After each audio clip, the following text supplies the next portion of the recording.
भाई सुनो सुनो, आगे वाले सुनो सुनो, आई हम लोग बड़ों की टोली, आ गए हम आ गए भाई आ गए।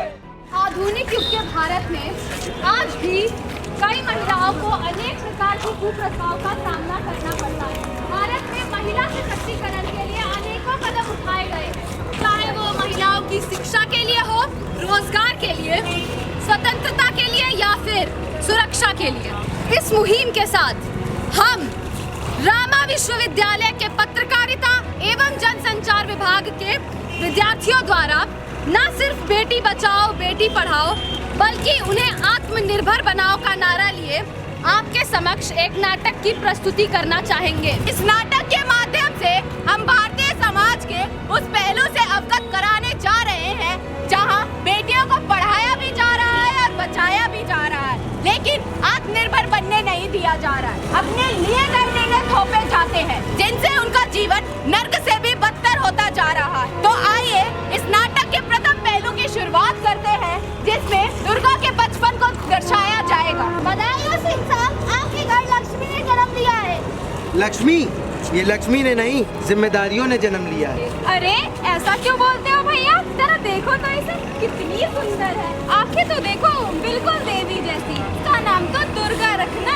घर में बेटी के जन्म लेते ही सिंह जी चिंता करने लगे और शादी ब्याह के बारे में सोचने लगे। ऐसे ही समय बीतता गया और दुर्गा बड़ी हो गई। माँ मैं कॉलेज जा रही हूँ, कुछ लाना हो तो अभी बता दो। कुछ लाना होगा तो तेरे पिताजी लेते आएंगे, बस तू समय से घर आ जाना। तुम चिंता मत करो माँ, मैं समय से घर आ जाऊँगी। पिताजी अब चलती हूँ। खुश रहो बेटा, अच्छे से आना और जल्दी से आ जाना, मैं इंतजार करूंगा तुम्हारा। जी पिताजी। देखते ही देखते शाम हो गई और दुर्गा घर न आई। इसकी वजह से दुर्गा के माता पिता को दुर्गा की चिंता सताने लगी। कहाँ है तुम्हारी लाडली? अभी तक घर क्यों नहीं आई है? अरे आती होगी, चिंता क्यों करते हो? मैं घर आ गई। मैंने कहा था ना बेटा, समय से घर आ जाना। माँ बोला था ना चिंता मत किया करो। ये सेशन मेरा खत्म होने वाला है और मेरा कॉलेज भी, इसके आगे की पढ़ाई के लिए लाइब्रेरी गई। आगे की पढ़ाई? तुम्हें पता भी है घर में जोर दे करके तुम्हें क्यों बुलाया जा रहा था? ताकि तुम माँ के साथ बाजार जा सको, आगे की तैयारियां हो सके।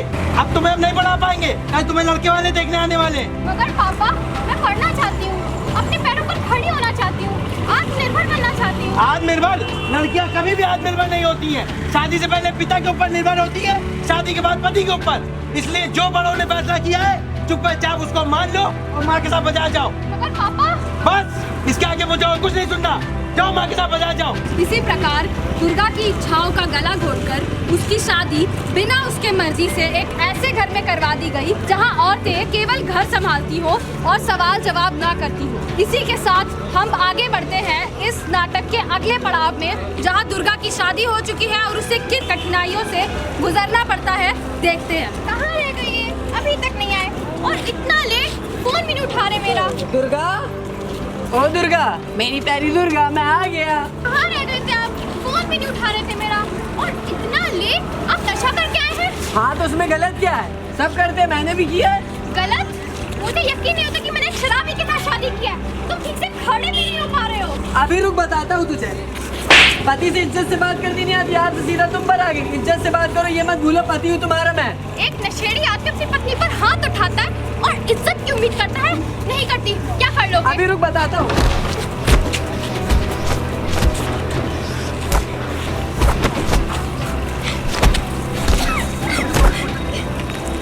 औकात में रहना अपनी। इन्हीं परिस्थितियों के साथ समय बीतता गया और अब दुर्गा का एक बेटा भी है। दुर्गा पेपर हुए थे ना इसके, आज उसका रिजल्ट आने वाला था। कितना रिजल्ट रहा इसका? 52%। तुम्हारे पढ़े लिखे होने से क्या फायदा? बेटे का रिजल्ट में तो तुम मदद कर नहीं सकती हो, बस खाली चुपचाप बोलने कह। चुप, कोई कुछ नहीं बोलेगा। एमए किया था तुमने, ऐसी डिग्री का क्या फायदा? पल तो तुम दोनों मेरे ही टुकड़ों पे रहे हो। बेटा दुर्गा, पिताजी आपने बताया भी नहीं। तुम्हारे चोट कैसे लगी? दाग कैसा? कहीं पे दामाद जी ने तो नहीं? अब क्या बताऊं पापा कि मैं कैसे जी रही हूँ। मैंने तो तुम्हारी शादी इतने अच्छे घर में कराई थी कि तुम रानियों के तरीके रहो। इससे अच्छा तो मैं तुम्हें पढ़ने ही देता, कम से कम ये दिन तो ना देखना पड़ता। अब क्या अफसोस करना पापा, अब मैं चाह कर भी कुछ नहीं कर सकती। अगर आप ही आगे मुझे पढ़ने दिया होता तो मैं ये रिश्ता ठुकराने की क्षमता रखती, पर मैं अपने पति पर पूरी तरीके से आत्मनिर्भर हो चुकी हूँ। मैं चाह कर भी कुछ नहीं कर सकती। मुझे माफ़ कर दो बेटा, मुझे माफ़ कर दो, मैं तुम्हें समझ नहीं सका, मुझे माफ़ कर दो।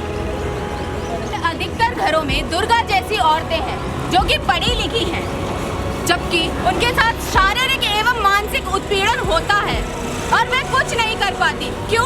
क्योंकि उन्हें पढ़ा तो दिया गया लेकिन आत्मनिर्भर बनने नहीं दिया गया।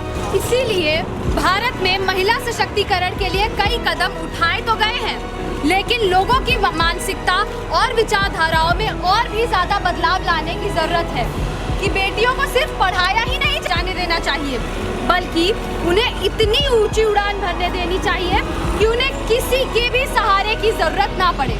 अंत में बस इतना ही कहना चाहेंगे, जिंदगी से हर जंग वो यूं ही जीत जाती है, वो बेटी है।